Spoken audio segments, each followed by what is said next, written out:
Señoras y señores, pues seguimos en este vagón magistral del tren de la vida en buena compañía. Tal como les anunciaba, tenemos a Joaquín Campistrón, que es el historiador, el seguidor de la historia de George Lawrence Davis, el misionero que nos ha dejado un legado impresionante, que hemos ignorado muchos, pero cuando lo hemos descubierto nos hemos dado cuenta que le debemos mucho a él, los que hoy somos creyentes. Bienvenido, Joaquín. Gracias, muchas gracias, estoy contento de estar aquí. Oye, vaya personaje, George Lawrence, realmente un personaje. Ver la historia, incluso ves la historia en Facebook, lo ves en varios reportes que aparecen, y todo el mundo habla bien de este hombre, habla bien. Sí, a ver, varias cosas, sí. De entrada, coincido contigo, vaya personaje. Esta misma sensación tuve yo cuando empecé a investigar.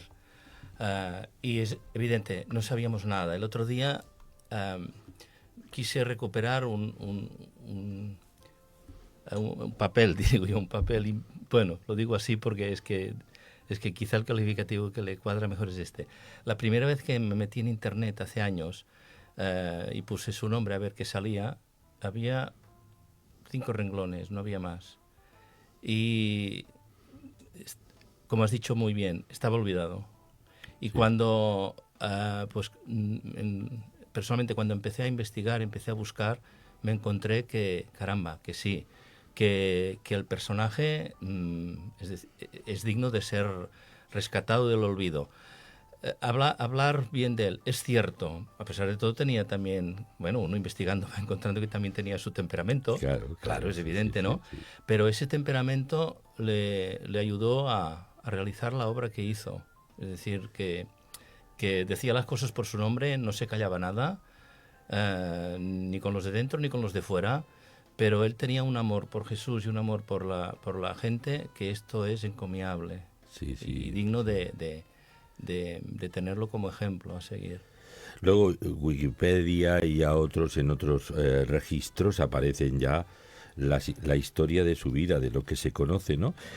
Juntamente con Jorge Borrow, que fue el difusor de la Biblia también en España, el colportor famoso, creo que son los dos grandes personajes de la historia del Evangelio en España, ¿verdad? Cuando empecé a investigar, claro, había gente que me decía, este hombre era muy polifacético, es cierto, y claro, lo nombraban como pastor, como misionero, como impresor, como maestro, como evangelista, como colportor.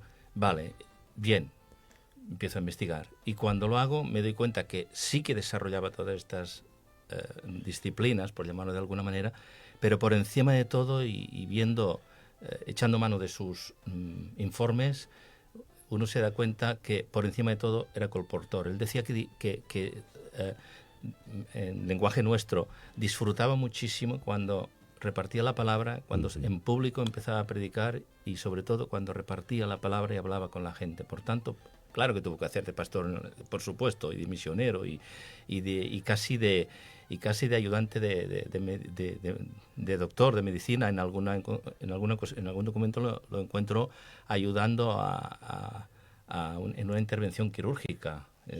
Bien, de acuerdo, pero por encima de todo estamos hablando de un colportor, juntamente, evidentemente, con Borrow y con otros, está claro, está claro.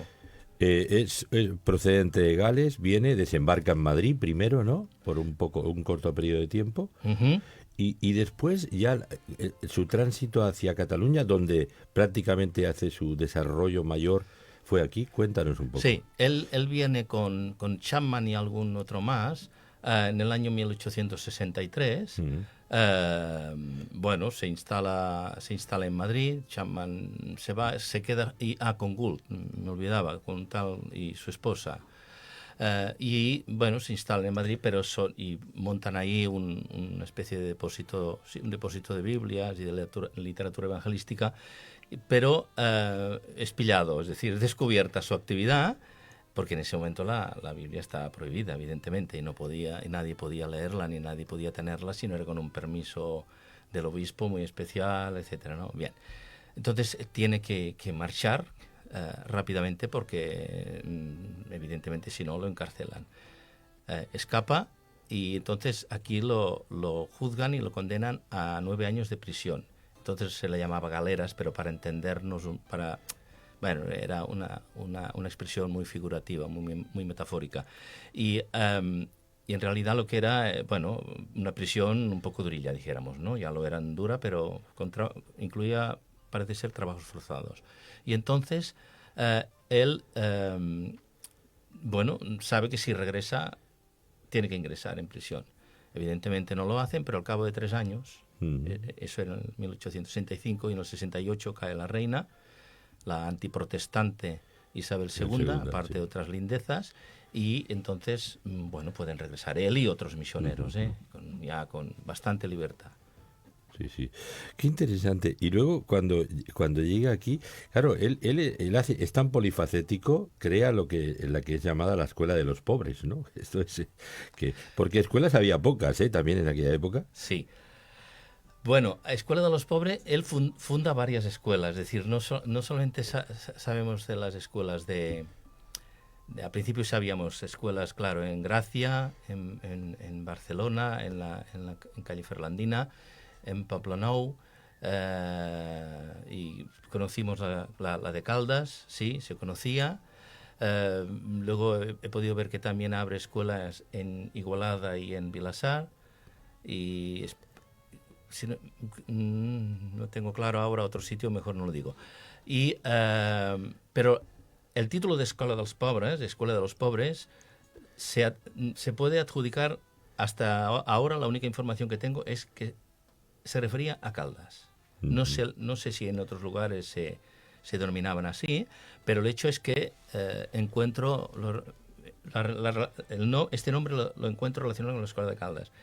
Y algo muy significativo es que cuando empiezo a mirar en el archivo municipal, el archivo histórico municipal, me doy cuenta que ya cuando él monta la escuela en Caldas, ya había desde hacía bastantes años escuela pública en Caldas. Y claro, la pregunta que me hice enseguida es ¿cómo a la escuela pública no la llamaban la escuela de los pobres, y en cambio a la suya sí? ¿Qué pasa? ¿Que es que en la escuela pública pagaban? Bueno, investigando, casi puedo afirmar que algo pagaban. ¿Por qué? Porque el sistema de pago era el siguiente. Desde el gobierno entregaban dinero al ayuntamiento para que pagara material, alquileres de los... porque en ese caso no había escuela, sino que el ayuntamiento tenía alquilado, escuela pública, me refiero, edificio, sino que tenía alquilado dos casas, para la escuela de niños y para la escuela de niñas. Y eran 2 casas alquiladas. Entonces el gobierno mandaba dinero para el sueldo, para material, pero no llegaba. Entonces el ayuntamiento se las deseaba para ir pagando, pero quedaban durante muchos meses muy endeudados, es decir, los maestros no recibían el dinero. Por tanto, todo me hace pensar que muy probablemente, pues, bueno, pues de alguna manera u otra pedían a la gente de manera extraoficial que los alumnos aportaran dinero porque el ayuntamiento no les pagaba, porque no recibían dinero, ¿no? Del Estado central.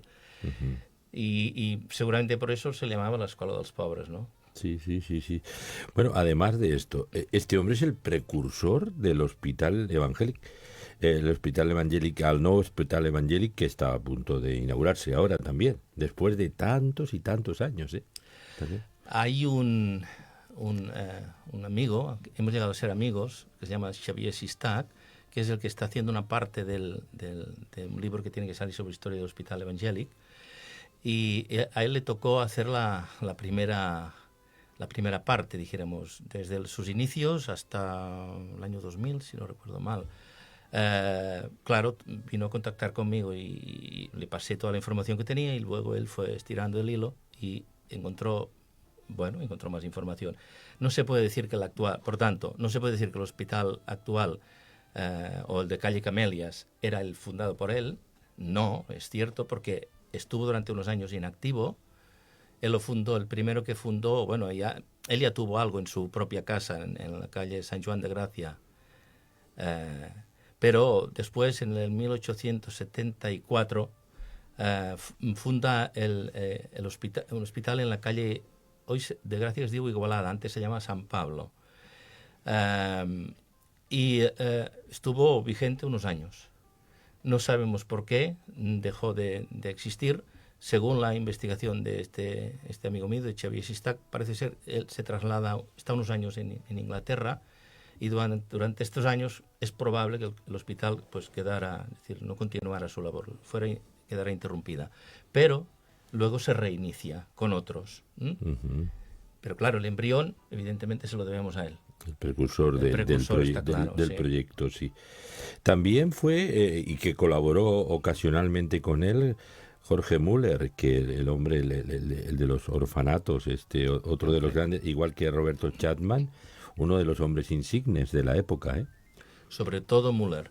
Él dice en sus informes que Müller le ayudó muchísimo, sobre todo en los principios, y dice textualmente, gracias a él, a sus donativos, es que es posible abrir diversas escuelas, es decir, no solo una, sino tener varias, ¿no? Qué interesante. El tema de las escuelas, entre otras cosas porque hizo tantas cosas, que dejó huella, porque las escuelas han seguido hasta Primera República, Segunda República. Nos contaba el otro día, estábamos hablando con Oriol Junqueras, y nos hablaba de su abuelo, que era evangélico, por cierto. Exacto. Que fue a una de estas escuelas. Exacto. Dijo, mi abuelo era de fe protestante, y nos contaba que le transmitió la fe a él también. Y era curioso. Y esas escuelas de entonces, que sí, fueron sucediéndose a través de los años, ¿no?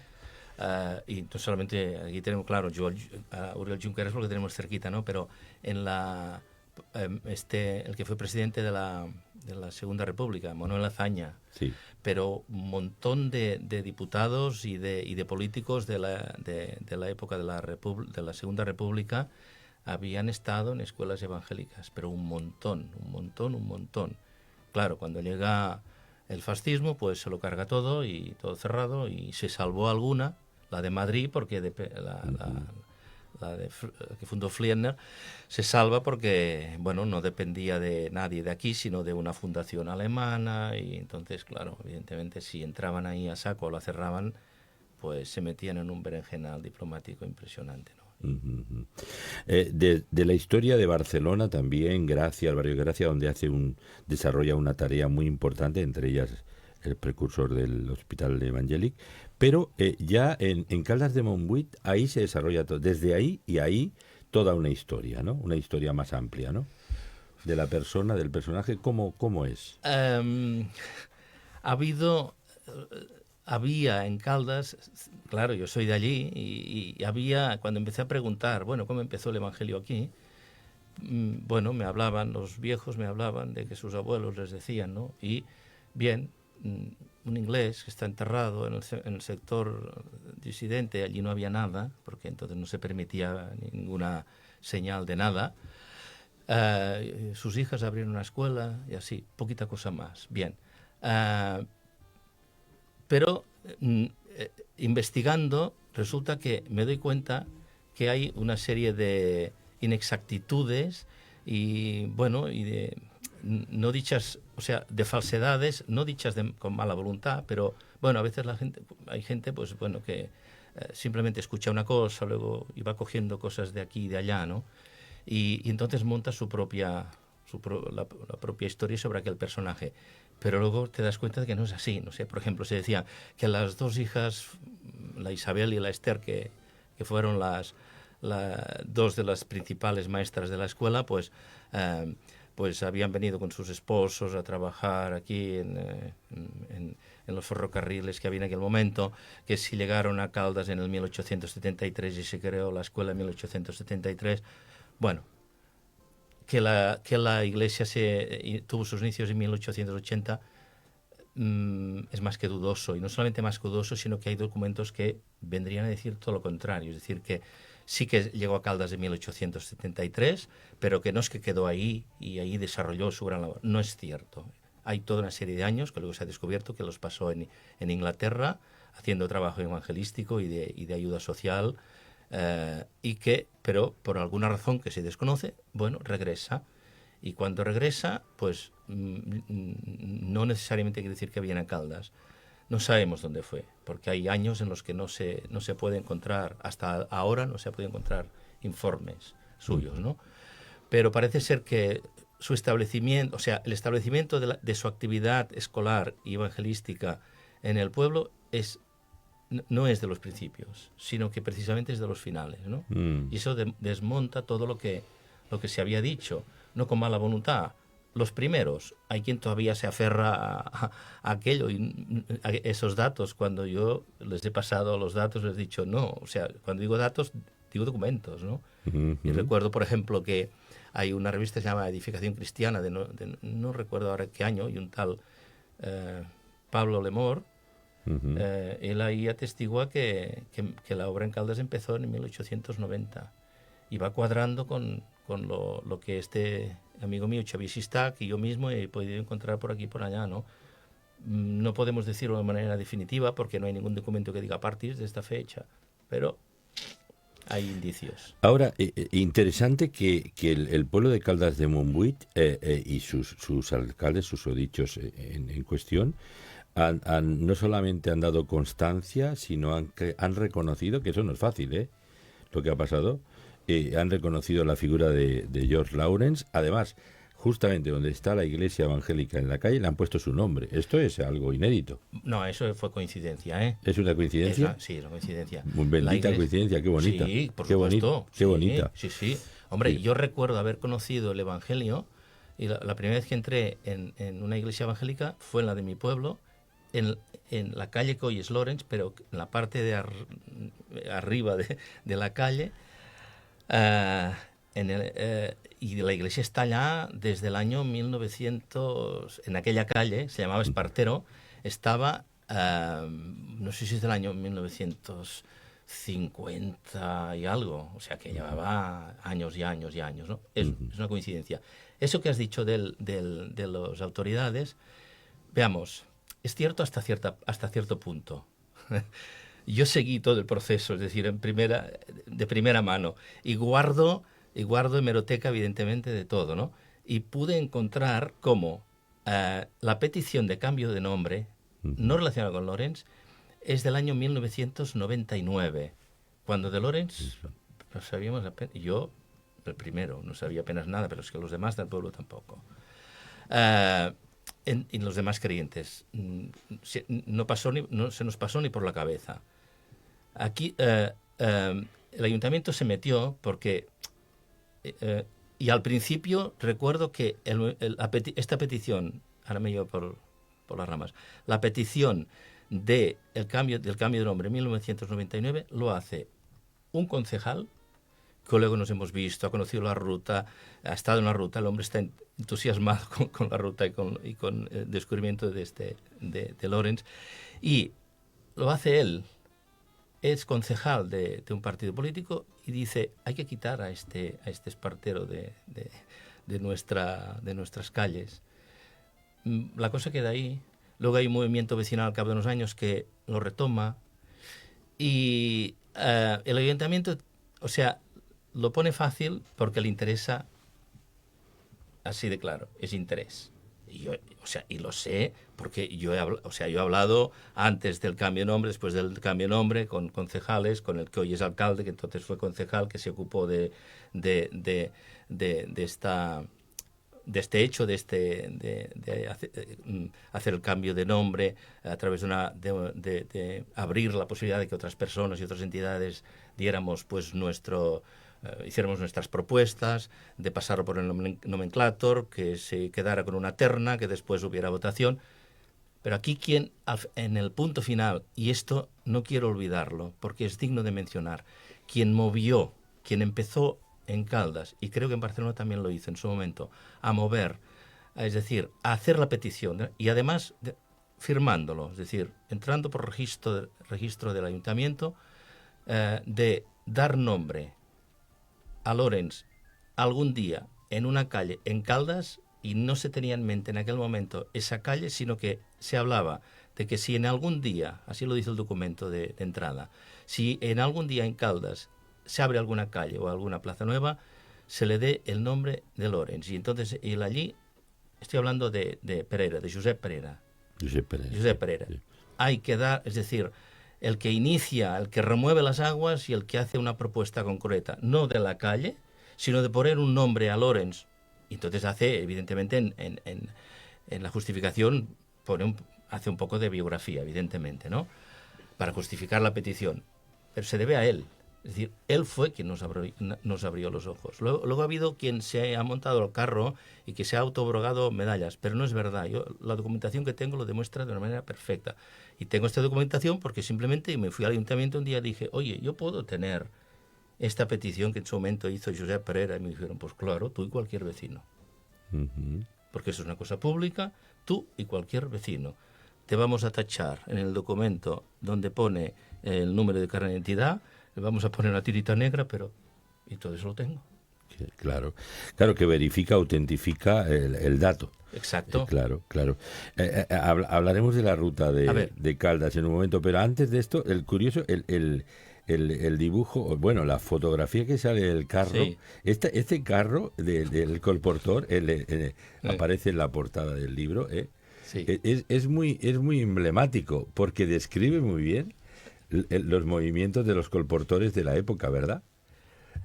Sí. ¿Sabes dónde está tomada esta foto? Casi con toda seguridad, delante de un teatro que se llama Prado Catalán, Uh-huh. que estaba entre, Paseo de Gracia y un poco más arriba de la Plaza de Cataluña. No sé si es una manzana o dos, a mano derecha. ¿En la Gran Vía, quizás? No, Paseo de Gracia, no, es la Rambla y luego continúa Paseo de Gracia, ¿no? Sí. ¿Es así? ¿Voy bien? Sí, Rambla, Paseo de Gracia, paralelos están, sí. Ah, paralelos, Sí, perdón. sí. Bueno, continuación, si dijéramos, Plaza Cataluña, dirección norte, Eso es. dijéramos, Sí, ¿vale? sí. En la continuación. Y él es el que está de pie, él es el que Sí, que está de pie sobre el estribo del caballo. Bueno, del carro, perdón. Esta foto estará tomada seguramente sobre el año 1870 o por ahí. Wow, ¿no? esta Por ahí. foto es que es impresionante. Sí. Porque yo digo que esto era como los titiriteros de la época. Este carro estaba adaptado. Sí, este carro estaba adaptado. Estaba adaptado porque con este tenía tres. Este era el más grande. O sea, Sí. tenía su equipo, ¿no? O sea, Sí. tenía tres. Sí. Imagínate el equipo, ¿no? Pero este era el más grande. Y ese lo que estaba adaptado de tal manera que permitía hacer viajes largos y dentro incluso se podía dormir. Es decir, lo había adaptado de tal manera que había como una especie de maderas que se recogían. No dejaba de ser un bibliobús. Era como un camastro que había allí. Y entonces se podía batir y hacer de mesa para poder comer. Claro, hacía viajes largos. A veces se podía tirar 2 y 3 meses dando vueltas por toda la geografía de la península. Entonces, a ver, ¿no? Y para dormir, evidentemente. Impresionante. Para dormir, o sea, había espacio para dormir 2 personas. Para dormir en el suelo, ¿no? Y luego las mesas, lo que hacía de mesa para poder comer, pues se podía recoger a lo que sería la pared del carro, ¿no? Pero evidentemente y con ventanas abiertas, abatibles, para poder presentar los libros que tenía, los versículos que colgaban de ahí, etcétera, ¿no? El comienzo de la predicación pública en España. Exacto. Es uno de ellos, porque claro, no hay tantos No. referenciados. Él y Jorge Borro con la Biblia, pero que Alianza Editorial publicó un libro en honor a Jorge Borro, Sí. curiosamente, que Sí. fue la primera cosa. Y justamente ese libro fue editado, recién estrenada La Democracia, de Alianza Editorial. Porque Sí. hasta entonces era un libro proscrito, una historia proscrita. La de Jorge Borro, me refiero. Si no recuerdo mal, está traducido por Manuel Azaña, ¿no? Pero, sé que en la introducción hay un prólogo de Manuel Azaña, sí. Es que, claro, también era un hombre que era próximo a los valores evangélicos, como tú decías, Claro. Me la han contado otros amigos también, Sí. esta experiencia de Manuel Azaña. Pero lo curioso, lo llamativo, el ser colportor en aquella época, ir con todo este carruaje y con otros tantos, esto era una aventura, esto era una heroicidad, te lo digo de verdad. En aquel momento sí, y en el caso de él, es que se topa, al ir por ahí, se topa con no hemos de dejar de saber que en el siglo XIX hubo 3 guerras civiles, lo que llamamos guerras carlistas, ¿no? Sí. Y que sí que de momento quedaba la cosa frenada, pero volvía a resurgir otra vez, y él en sus informes se ve clarísimo, o sea, ahí está relatado como él se encuentra con partidas de carlistas, ¿no? Y que cuando descubren que no era de su ramo, a pesar de que llevaba de su gremio, como se decía en aquella época, y cuando los libros que llevaba, a pesar de ser religiosos, dijéramos, y hablar de Jesucristo, era protestante. Bueno, ahí empezaba la... Anatema. Sí. Ahí empezaba, o sea, él recibió registrados 3 intentos de asesinato, que están registrados documentalmente hablando. Uno de ellos en Madrid y uno de ellos con bala. Es decir, y le pasó porque en aquel momento dice que se agachó o algo así, ¿no? Entonces le dio al que estaba a su lado, que era el dueño, sí, se puede decir que era el dueño que le alquiló un depósito de Biblias, el lugar donde tenía un depósito de Biblias que antes había sido una sombrerería, en el pasaje del Iris. Ahora evidentemente ya no existe, ¿no? Pero dice que era muy conocido, era como una especie de galería comercial, ¿no?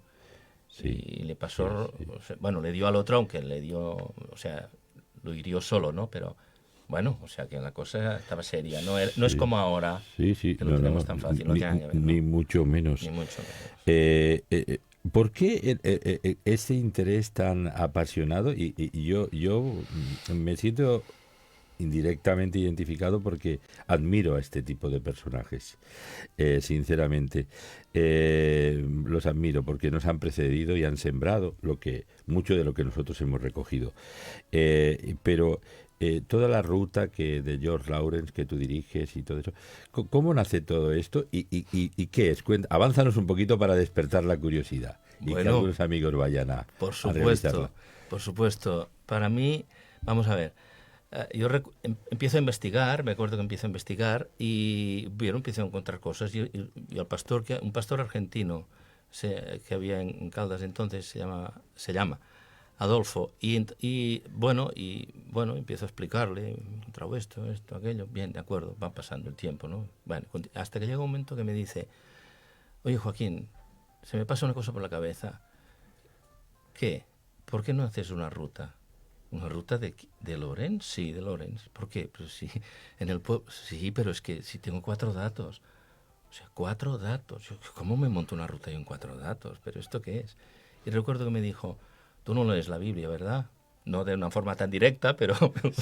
Sí. Hombre, sí, le dije, sí que la voy leyendo. Me dice, ¿y tú no has leído nunca, no te has encontrado nunca que las cosas pequeñas, pero no solo en la Biblia, sino fuera de la Biblia, las cosas grandes empiezan por las cosas pequeñas, que no se empieza por una cosa grande, que se empieza por poquito a poco? Sí. Bueno, pero es que no sé si puedo llegar a descubrir. Me dijo, mira, yo creo que te debes meter. Tú estás metido, me has dicho que has entrado en el archivo histórico. Has conocido a su bisnieta en Inglaterra, Cristina, que está por la labor. Oye, tienes algo. A partir de aquí, tú vas y vas investigando y vas mirando. Ya te saldrán nuevos datos. ¿Y por dónde empiezo? Le dije yo. Y me dice, con la gente de la iglesia. Con la gente de la iglesia. Y empecé así, un día, 4 datos. Y luego, claro, a medida que iba encontrando más datos y más datos y más datos y más datos, pues entonces, claro, evidentemente, la cosa se ha ampliado, ¿no? Y lo que he encontrado... O sea, hay gente que el próximo mes, si Dios quiere, no es por despreciar a la gente que ha venido hasta ahora y que pueda tener un interés por la historia bajo o no ha llegado a poder estudiar mucho porque la economía del país pues no lo permitía. Pero el próximo mes tengo una entrevista con gente, con investigadores, con doctores. Uno de ellos es una mujer que es doctora en arte y licenciada en historia, que trabajan y se trae a tres compañeros más. Están trabajando en la Generalitat en algún departamento relacionado con museos y con investigación histórica y artística. Y coincide que esta mujer es del pueblo, la encuentro en el archivo, pues está haciendo una cerca, una investigación. Y bueno, empezamos a charlar, soy de Caldas, yo también, y le digo, bueno, pues yo tengo un personaje de Caldas que quizá te pueda interesar. Estaba escondido y gracias a la investigación pues he encontrado cosas muy interesantes. ¿Y este quién es? Y cuando le digo, me dijo, ¿y qué sabes de él? Le digo 4 cosas. Y cuando le dijo 4 cosas me dice, quiero hacer la ruta. Y voy a traer a 3 compañeros más. ¿Por qué? Porque claro, entiendo que haya gente que le guste y a mí me gusta. O sea, a mí me pone la piel de gallina en momentos determinados por lo descubierto, sobre todo por ver que se ha descubierto, es decir, que el personaje estaba olvidado de una manera malintencionada, pero que ha salido a la luz, que no se han salido con la suya. Quien se ha salido con la suya es Dios, ¿no? Por lo menos en este caso. Y no solamente eso, sino que ahora tiene reconocimiento. Este personaje tiene reconocimiento. Está reconocido. Es decir, la gente dice, caray, aquí tenemos un personaje que de unido, ¿no? Llegaron a venir del mismo Monmouth, porque tampoco era conocido en Inglaterra, de donde nació en Monmouth, vino un grupo de gente expresamente, pastor de una iglesia bautista allí, de la primera iglesia donde él se convirtió y estuvo sus primeros años, y vinieron adrede desde Monmouth a hacer la ruta. El pastor, 2 diáconos, sus hijas, y claro que quedaron en Barcelona un par de días, evidentemente, ¿no? Para dar un paseo, eso es evidente, pero vinieron expresamente para hacer la ruta. Claro, estas cosas es que a mí me emocionan, y no solamente me emocionan, sino que pienso muchas veces, bueno, es que seguramente Dios me ha dicho a lo largo de la vida, tienes que hacer esto, y ahora te toca hacer esto, ¿no? Interesante. Una amiga mía que hizo la ruta recientemente me dijo, oye, me quedé sorprendida de todo esto, dice, que fue con otro grupo de amigas, y dice, es impresionante la historia de este personaje que yo desconocía totalmente, dice, pero... Y yo. Y hay que desempolvar y desenterrar estas cosas para ponerlas en valor. Y yo creo que nosotros hemos sido muy, muy escuetos. Fíjate, yo sé, Luis Caro Rovira, que seguramente te habrá pedido información a alguna. No me ha pedido. Ah, ¿todavía no? Porque mira que se la pilla... Va de sobrado, parece. A todo el que pilla por ahí. Bueno, pues Sí. yo le he ofrecido, ¿eh? ¿Sí? Cuando hizo la exposición en Barcelona sobre el 500 aniversario de la Reforma, Sí. yo le ofrecí, porque tengo un documento que es no relacionado directamente con Lorenz, Sí. más relacionado con la Reforma, con la segunda Reforma, lo que llamamos la segunda Reforma, ¿no? Y yo le escribí un mail por 2 veces ofreciéndole un documento que tengo que le venía al pelo. Cuadraba perfectamente. Ni me contestó. Sí. Bueno, Yo pues, digo las cosas sí, como son. Sí. Y bueno, Sí. le escribí 2 veces, ¿eh? Sí, no sé, estaría ocupado. También tuvo una operación a corazón y pasó un tiempo... En esa época. No sé si era esa, pero pasó ha pasado un tiempo complicado. Ahora se encuentra ya bien, bastante mejor. Bien, pues si me escucha, Sí. a lo mejor Sí. resulta Que por me cierto dice, le operó estupendo. un médico evangélico, Ajá. cardiólogo, y exitosamente, y él está infinitamente agradecido. Me alegro por él. Pero Dime. sobre todo por las curiosidades, porque hay personajes de la historia Ajá. en el tema del protestantismo a los países catalans, hay personajes que nosotros desconocemos absolutamente, que él rescata y decimos, pero este era próximo o era evangélico, y bueno, y eso es interesantísimo. Y este es uno de los casos que estamos Sí. mencionando. Hay otro caso, nada, ni medio minuto. Carles Raurell, que es un historiador Sí. de la primera iglesia bautista de Sabadell, ha descubierto también otro personaje, el primer pastor bautista catalán que hubo en el país, de apellido Cifré. Ujú. Lo ha publicado, tuvo que partir el artículo en 2 veces para no cansar a los lectores, publicado en la revista Presencia Evangélica. Documentadísimo y muy fiel a la verdad, porque ahí descubre todo, lo que hay. O sea, no tapa nada porque porque este hombre es evangélico, no, si se equivocó en alguna cosa lo pone, así de claro. Sí. Históricamente hablando es muy fiel. Y muchos de estos personajes, como es el caso de George Lawrence, eran auténticos ilustrados, que no eran parias ni de estos de que podría ser quien fuera, porque Dios ama a cualquier persona. Claro. Sí, pero que justamente tanto de estos y de otros que hay dataciones, son personajes ilustres, relevantes intelectualmente, socialmente, que abrazaron la fe protestante, la fe evangélica. O sea, Cristina, su bisnieta, dice que cuando tenga tiempo investigará, pero que todo apunta que él estuvo estudiando en Oxford, en la Universidad de Oxford. Y claro, dice, tengo que meterme ahí cuando pueda, porque tiene su trabajo, ¿no? Cuando pueda me meto ahí a ver qué encuentro, a ver si encuentro algo, ¿no? Pero tiene datos, porque claro, ella evidentemente tiene datos de la familia, pero no tiene documento acreditativo, ¿no? Pero eso es cierto, es decir, es gente que estudiaba, que no eran unos paletos, no, sí, no, sí, no, sí, no, sí, en sí. general no era así, No ¿eh? era así en general, sí. No. Sí, y esto es llamativo. Bueno, porque se asocia a veces que esto de la fe evangélica era ignorancia pura y que, bueno, ha sido una manipulación histórica, ¿no? Claro, Siempre como tantas otras. claro. Pero bueno, el personaje que tenemos, oye, la verdad, George Lawrence Davis, El Evangelio en España, al comienzo de la predicación pública en España.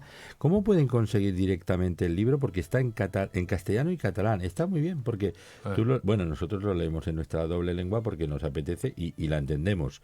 Pero uno la está leyendo en castellano tranquilamente y otro la puede leer en castellano o en catalán. Sí. ¿Y cómo lo pueden conseguir el libro? ¿Cómo se puede conseguir? Ahora mismo en Cataluña solo lo tengo yo. Sí. Es decir, ahora mismo he entregado, cuando venía a la puerta me estaba esperando un hermano de una iglesia en Barcelona y que me ha pedido 10 en depósito, ¿no? Claro. Ahora mismo lo tengo, el único que lo tiene soy yo. Sí. Es decir, que el que lo desee tendrá que acudir a mí, pues se puede meter en el Facebook que tengo, Joaquín Campistrón Tellez, y allí por Messenger, privado, claro, por Messenger. privado me lo pide y yo no Sí. tengo ningún inconveniente en pasárselo. Sí, Pero ahora sí. mismo es así. Y evidentemente la librería El Renuevo de Madrid también lo tiene, ¿no? También, en Madrid lo tienen Sí. también. Sí. Porque, bueno, por el Messenger y tú lo envías, ¿no? Sí, Contra reembolso. nos espabilamos, entonces yo me espabilaré, Sí, no hay sí. problema. Hombre, yo, déjame aprovechar una cosa, Sí, cómo no. un ofrecimiento. Yo me ofrezco a poder pasar por las iglesias, por las entidades, por las asociaciones de vecinos, por donde sea y donde sea, a poder ofrecer, a informar sobre este libro y a ofrecerlo. Lo he hecho ya con una iglesia. No quito más, como máximo, 10 minutos. No, puedes dar hasta charlas y conferencias acerca del personaje, que sería interesante también. Sí, no tengo Sí. ningún problema. Por lo que hemos hablado. Ahora, al principio era otra cosa, ¿no? Pero he dado ya algunas, sí, es cierto. Pero ahora, evidentemente, tengo suficiente información como para, quiero decir, como para que la gente se salga con algo consistente, ¿no? Es cierto. Pero yo creo que lo importante es que la gente tenga el libro y Sí. que se dé y que la gente sepa. Hemos de tener en cuenta que el libro está escrito por él, que es un milagro que se conserven, no sé si 2 o 3 ejemplares en todo el mundo, en inglés, en lengua original en inglés, y donde explica las impresiones que él tenía de los primeros años cuando estuvo aquí. Él y hay también informes de algunos colaboradores suyos, no solamente de él. Pero ahí te das cuenta, leyendo eso, cómo estaba el país y en qué situaciones se encontraban. Y cómo por lo menos de los primeros años, porque esto se publicó en 1872, es decir, él llevaba, bueno, si juntamos tenemos en cuenta aquel periodo pequeño del 63 al 65 del que dice poca cosa dice, y luego estamos hablando del 69, 70, es decir, 3 años. Bueno, pero él tuvo más carrera, pero bueno, por lo menos esos 3 años, ¿no? Y los principios, y conocer los principios es tan importante, porque ahí te marca, ahí puedes entender lo que viene después. Yo, evidentemente, lo primero que cayó en mis manos fue la primera edición de este libro. Evidentemente la tengo subrayada, marcada aquí y allá, porque digo, eso sale de él. Sí, Por sí, tanto, aquí yo puedo empezar a captar, antes de tener informes misioneros, aquí puedo empezar a captar cómo, no lo que hacía, sino cómo era el personaje.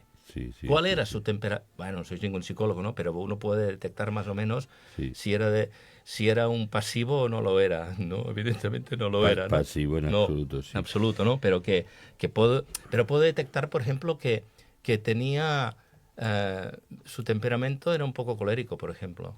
Ujú. Y hay algún pasaje con algún enfrentamiento con algún cura que dice que el cura, dice concretamente que el cura se tuvo que retirar porque no pudo sostener su mirada. Sí, sí, sí. Arrea. Eso está en un documento original. Era un escrito, apasionado, un hombre Sí. vehemente. Sí, Sí, sí. Bueno, yo también me puedo imaginar al apóstol Pablo así en algunas ocasiones, ¿eh? sí, señor. Sí, o sea, Coincidimos. refutando y tal, era apasionado. La verdad es que gente de esta estirpe que nos ha marcado ruta y huella, pues no ha habido muchos, pero tan cercanos a nosotros, ¿no? Me refiero al siglo Sí. XVIII, final del XVIII, principios del XIX, prácticamente. Bueno, y llega a nosotros. Bueno, Pablo Wickham, que también es un personaje que le admiraba mucho la figura de George Lawrence, Sí. hace uno de los prólogos en una de las ediciones al castellano en el 2011, ¿verdad? Exacto. Y aquí está reproducida. Hay alguna pequeña corrección, porque claro, hay que mejorar. Si haces una edición tienes que mejorarla. Hay alguna pequeña corrección en el sentido de información, de dar información histórica sobre algún punto muy puntual, ¿eh? Porque se ha querido, los editores han querido guardar la máxima fidelidad a la editorial que él dio. Recuerdo, no recuerdo ahora mismo en qué año, pero hace algunos días, recuerdo que haber hecho una visita por aquí y haber querido hacer la ruta y vino a hacer la ruta, y estuvo haciendo la ruta Don en Pablo Caldas. Wickham, Sí. Le acompañó Pedro Gelabert, le acompañó. A nuestro amigo Pedro. Ejé. Qué interesante. Bueno, pues aquí, señoras y señores, el Evangelio en España, el comienzo de la predicación pública en España, de la historia de George Lawrence, que nos recomienda y que nos guía Joaquín Campistrón, que ha sido la persona que ha recopilado mucha información ignorada, olvidada, que ha rescatado del olvido a uno de los grandes, al menos decimos en el sentido más noble, del Evangelio, y que ha sembrado mucho, que ha llegado hasta nosotros. Y ha llegado hasta nosotros, su semilla ha fructificado y nos ha alcanzado.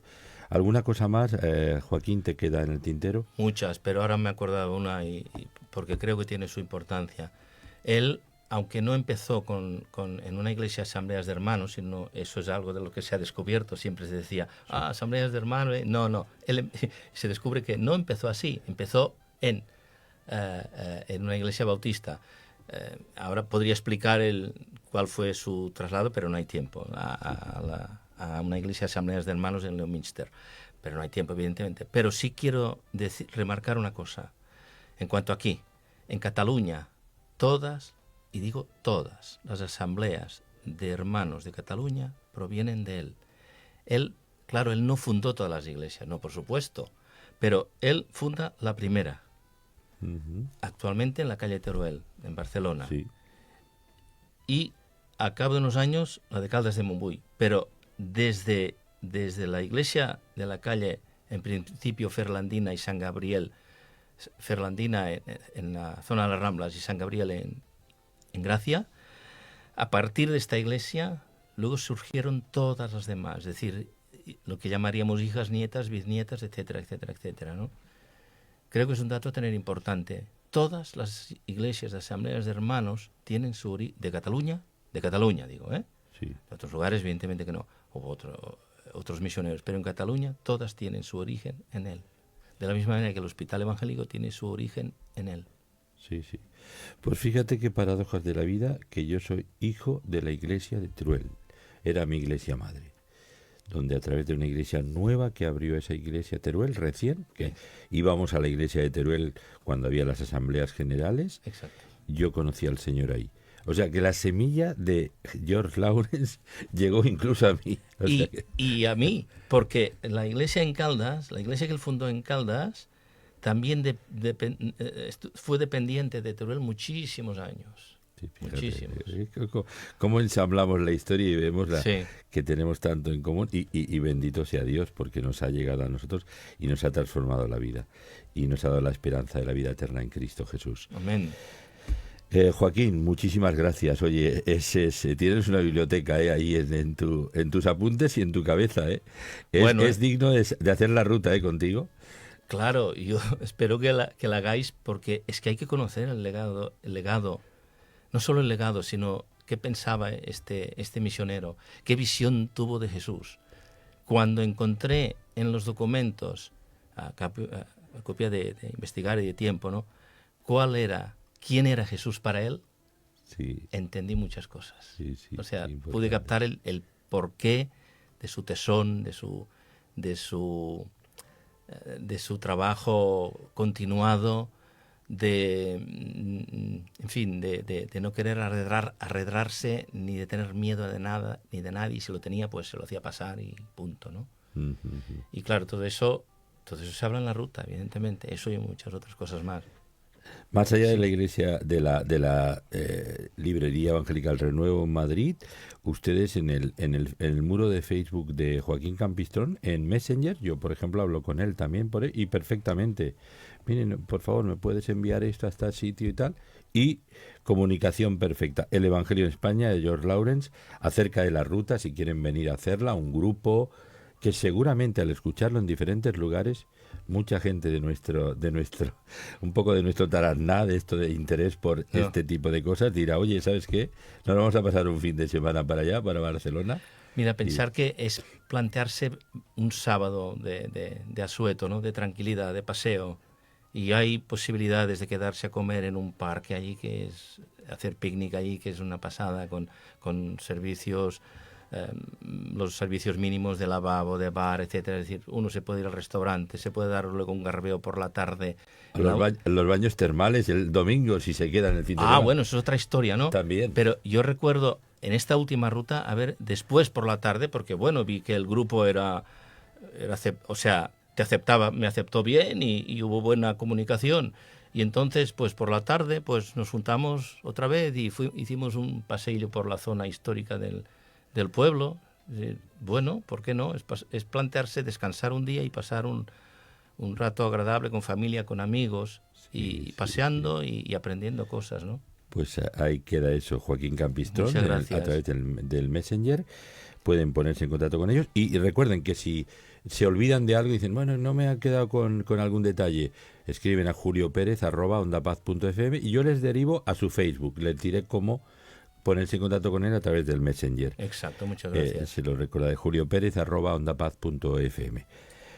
Joaquín, gracias por estar aquí. Y gracias a ti, a Onda Pau y a Onda Paz para darme esta oportunidad de dar a conocer el legado y el espíritu aventurero, evangelístico, colportoriano, no sé cómo llamarlo, ¿no? Pero en definitiva el espíritu cristiano de este personaje. Estaremos en una nueva edición dentro de un tiempo retomando el asunto. Muchas gracias. Gracias, hasta siempre. Hasta siempre, sí.